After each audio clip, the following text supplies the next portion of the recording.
corporeal remains of Mr. Boswick. Then my eyes caught the photo of him I'd been working from.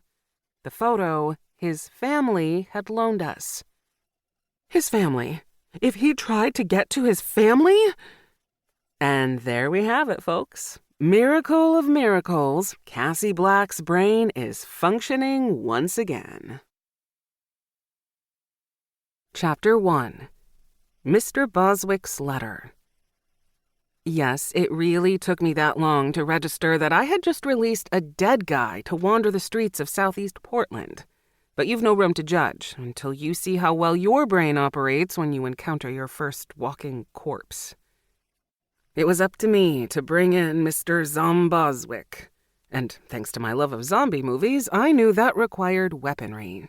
We didn't have anything useful, like a machete or crossbow or rifle in the funeral home. Again, much like the Spanish Inquisition, nobody expects the zombie apocalypse. What we did have was a baseball bat. The neighborhood Mr. Wood's place is in isn't the worst in Portland, but some strange people had been lingering around lately, and it was comforting to know I had a blunt object at hand. I grabbed my zombie-whacking Maplewood slugger and raced out the door, expecting to see hundreds of former humans shuffling along with herd mentality, drooling over brains and doing their best to spread the zombie virus as the non-infected dashed about in sheer pandemonium. But when I kicked open the door, leapt over the threshold, and held my bat at the ready, it turned out to be a completely normal spring day outside. Birds were singing, dogs were pooping, and people were ignoring each other to stare at their phones. I scanned the area. The few people who did glance up with glassy eyes from their Twitter feeds gave me odd stares, but I couldn't blame them. I was standing outside a funeral parlor covered in dewy chiffon powder, dressed in my mad scientist lab coat and purple nitrile gloves, and brandishing a bat. "Where's the zombie?" some oh-so-clever kid in a black hoodie asked. "You tell me," I muttered as my gaze darted over the area, trying to spot my quarry and hoping he wasn't satisfying any brain-based munchies. I was expecting to see a guy lumbering awkwardly forward, maybe dragging a half-shod foot as he went along.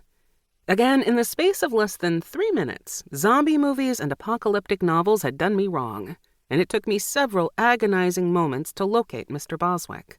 In his navy blue suit and his anchorman makeup, he stood about halfway down the block at the nearest TriMet stop, craning his head as people do to see if their bus is on its way. I pulled off my gloves and approached him with extreme caution. And I mean extreme, with a capital E. I've seen Shaun of the Dead. I know what happens if you get bit by the undead. You end up locked away in your best mate's garden shed. Oh, sorry. Spoiler alert. Mr. Boswick? He glanced up, and possibly recognizing me as the screeching lunatic from his resurrection, he rolled his eyes, then looked past me to check for his bus. "Are you going somewhere?" He shrugged his shoulders and raised his eyebrows with exaggerated resignation. "I know, today's schedule for this line sucks, but that's what you get for returning from the dead on a Sunday." After a pause, I tentatively asked, "Are you trying to get home?" He nodded, and his heavily made-up chin started quavering. By this point, passers-by were starting to give us some strange looks, and I could tell at any second they'd be doing that "I'm just holding my phone at an unnaturally odd angle for the fun of it" thing people do when trying to sneak a photo of someone or something they shouldn't be taking a picture of. "Maybe we should talk about this elsewhere." I indicated the park behind us with a tilt of my head. Mr. Boswick looked again for his bus. "It's not coming," I said as I slipped off my lab coat.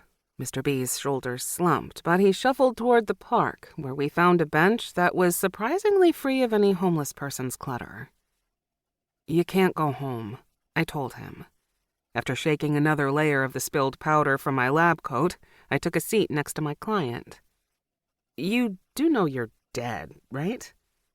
Was I really having this conversation? Mr. Boswick nodded. "Can you speak, or do you enjoy making me ask a bunch of yes or no questions?" Mr. Boswick put his hand to his belly.